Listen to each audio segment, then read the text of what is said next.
Lorsqu'on regarde une charte de géométrie d'un cadre de vélo, ça peut paraître très compliqué. Beaucoup de chiffres et des longueurs de tubes qui, malheureusement, nous donnent souvent très peu d'informations sur comment le vélo va se comporter ou être adapté à nos besoins. Bienvenue dans cette capsule présentée par Vélomag et aujourd'hui, je démystifie les quelques données de géométrie que je trouve les plus importantes à observer pour bien faire le choix d'un nouveau vélo. Une petite parenthèse avant de commencer, les chiffres sont très dépendants des tailles de vélo. Donc c'est important que si vous voulez comparer deux vélos dans leur géométrie, que ce soit au niveau de la posture ou du comportement sur la route, de prendre deux cadres de grandeur similaire. Parce que comparer un vélo extra large avec un extra small d'un autre modèle ne sera pas représentatif. Aussi, je vais te donner les termes de géométrie en français et en anglais parce que, oui, malheureusement, peut-être, l'anglais est très omniprésent dans tous les termes techniques du monde du vélo. On commence probablement par les données que je trouve le plus importantes. La portée horizontale et verticale, communément appelée le stack et le reach. C'est vraiment les deux données les plus importantes d'un point de vue position. On parle ici des distances horizontales et verticales entre deux points, c'est-à-dire le milieu du boîtier de pédalier et le dessus de la douille de direction à son point milieu. Donc, plus la portée horizontale est élevée, plus le guidon du vélo va être proportionnellement vers l'avant et plus la portée verticale est élevée, plus le guidon sera proportionnellement plus haut. Et c'est entre autres pour ça que ces données-là sont vraiment plus importantes que la taille du vélo, parce qu'on peut avoir deux vélos de même compagnie, si c'est deux modèles différents, dans une grandeur 54 cm ou médium, avec des données de stack et reach complètement différentes. Comme par exemple, la différence chez Specialized entre un tarmac ou un Roubaix en termes de stack, c'est-à-dire de hauteur, une différence de plus de 4 cm. Donc c'est pour ça aussi que simplement se fier aux chartes de recommandation de taille en fonction purement de votre taille est très généralement bien insuffisant. Parce que les résultantes d'un modèle à l'autre vont être très différentes. Alors que de parler en termes de stack et reach, on a des données beaucoup plus concrètes. Et des données qu'on peut interpréter et comparer. C'est-à-dire que si actuellement vous avez un vélo avec un reach, disons, ou une portée horizontale de 380 mm et que vous avez déjà, malgré tout, avoir adapté avec un vélo avec une potence très petite pour ne pas être en surextension, si vous regardez pour un nouveau vélo et que la portée horizontale serait 10 mm plus longue encore, très visiblement, ce n'est pas un vélo adapté. Et donc, ce serait probablement mieux d'aller avec, disons, une portée horizontale peut-être 20 mm plus court, et plutôt que d'avoir une potence de 50 mm, avoir la même position avec une potence de 70 mm, donc 20 mm plus long. Même chose pour la portée verticale.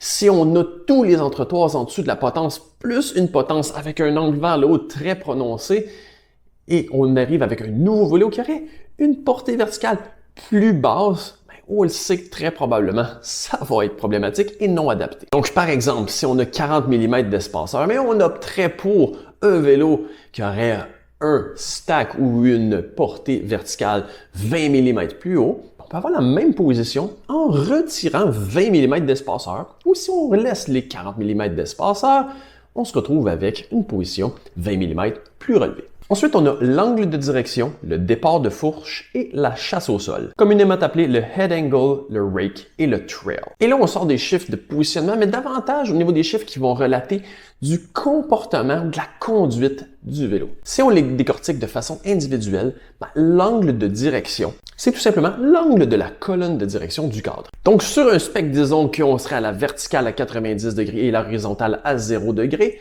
plus on a un angle de fourche avec un angle élevé, donc près de la verticale, plus on a une direction qui serait nerveuse et très réactive. À l'inverse, plus on a un angle qui est ouvert ou bas, plus on va avoir une direction qui va être stable. Par contre, si vous observez un vélo, vous allez voir que l'axe de rotation de la roue, le centre de rotation, n'est pas aligné avec la ligne imaginaire transversale de l'angle de la colonne de direction. Donc, cette distance-là du centre de rotation de la roue et de la ligne de la colonne de direction, c'est ça qu'on appelle le départ de fourche ou le rake. Et en fait, le départ de fourche va être ajusté. Pourquoi?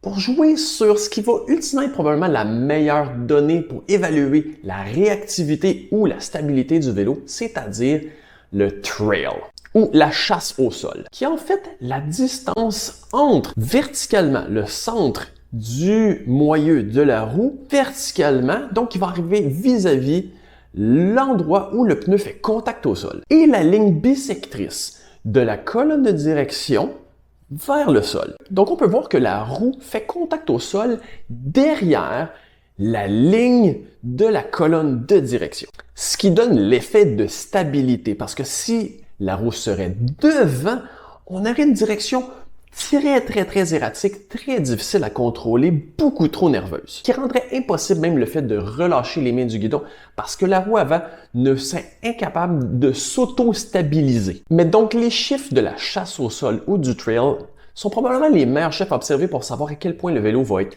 réactif, donc très nerveux dans sa conduite, ou très stable. Plus le contact au sol se fait derrière la ligne bissectrice de la colonne de direction, donc plus le trail est élevé, plus le vélo va être stable. Et plus il est court, plus il va être réactif. Et ça dépend de ce qu'on recherche en termes de comportement, mais aussi sur quel terrain on va l'utiliser. Donc, à plus basse vitesse, on veut quand même un vélo qui est manœuvrable versus d'avoir de la stabilité à plus haute vitesse. Ensuite, on a l'empattement et la longueur des bases, communément appelé le wheelbase et le chainstay length. Encore là, c'est des chiffres qui vont un peu plus révéler le comportement réactif ou plus stable du vélo. L'empattement, c'est finalement la longueur totale entre les deux centres des roues. Donc, plus on a un empattement qui est long, généralement, plus le vélo va être stable. Alors que les longueurs de base, c'est la distance entre le point centre de la roue arrière et le boîtier de pédalier. Et encore là, c'est un peu la même chose. Plus il va être court, plus le vélo va généralement être nerveux et très agile. Alors que des bases plus longues vont favoriser la stabilité. Évidemment, les longueurs de base vont aussi varier en fonction du pneu, donc la grosseur de pneu qu'on veut pouvoir mettre sur le vélo. Ce qui fait qu'évidemment, les longueurs de base généralement sur un gravel bike vont être plus longues que sur un vélo de route. Mais qui de toute façon aussi, sur un gravel bike, on demande généralement plus de stabilité car on est souvent dans des terrains qui sont plus chaotiques. Ensuite, on a la chute du pédalier, communément appelé le bottom bracket drop. Si vous regardez un vélo, le boîtier de pédalier se situe en dessous de la ligne qui fait la transversale entre les deux points centres des roues. Donc, plus la chute au pédalier est élevée, donc plus le boîtier de pédalier est bas, plus le pédalier est bas, plus on va avoir une grande stabilité, en plus d'avoir un centre de masse plus bas. Dans les virages aussi, ça aide beaucoup d'avoir un centre de masse beaucoup plus bas, avoir plus d'adhérence et un meilleur contrôle. La limitation d'une chute de pédalier plus élevée est plus au niveau du contact, c'est-à-dire lorsqu'on pédale, la pédale, si elle est au plus bas, qu'elle ne fasse pas contact au sol, que ce soit avec un obstacle ou même dans un virage en pédalant avec le sol. C'est pour ça qu'entre autres, souvent, sur des vélos un peu plus pour coureurs, ils vont être un petit peu plus hauts pour justement donner davantage d'espace pour pouvoir pédaler dans un virage très incliné pour pouvoir continuer de pédaler sans avoir d'impact au sol avec la pédale. Tandis que sur un vélo, disons plus route endurance, généralement, c'est moins un enjeu et on veut aider au niveau de la stabilité, d'avoir un centre de masse plus bas et un meilleur contrôle sur le vélo. Et finalement, on a l'angle du tube de selle, ou le seat tube angle. Plus l'angle est proche de 90 degrés, donc plus élevé vers la verticalité, plus on va avoir une position de base de la selle qui va être avancée. Donc, chose qu'on va souvent plus retrouver sur des vélos, entre autres, de contre-la-montre ou de triathlon ou des vélos de route plus designés pour les coureurs. Parce que oui, une position de selle plus vers l'avant est souvent plus demandée pour ce type de clientèle, qui veut une position plus agressive, une ouverture au niveau de l'angle aux hanches pour être capable de se pencher davantage sur le vélo.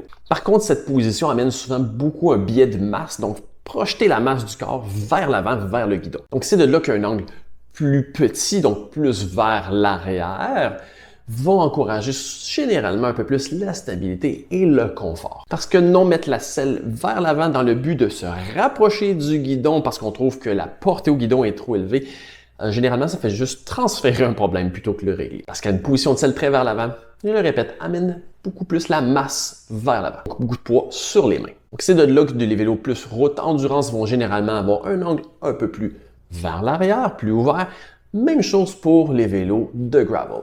Vélo de gravel, entre autres aussi parce que même au niveau de la conduite, j'en ai déjà fait une capsule, on veut avoir un bien de masse plus vers l'arrière pour avoir une meilleure traction et un meilleur contrôle sur le vélo. Alors que les demandes en route et en course, en termes de répartition de poids avant-arrière, sont différentes. Donc j'espère que cette vidéo va vous aider à démystifier et de mieux interpréter les chartes de géométrie. Et si vous cherchez un nouveau vélo et ne savez pas par où commencer, quoi regarder, quelle grandeur est adaptée pour le moment, évidemment, ici en studio, on a le service pré-achat. Alors qu'on fait une analyse et un positionnement pré-achat pour mieux être en mesure de vous conseiller le bon produit. Et ça en toute indépendance parce que je ne suis pas un revendeur de vélo. N'hésitez pas à me dire si cette capsule vous a été utile dans les commentaires et je vous dis à la prochaine.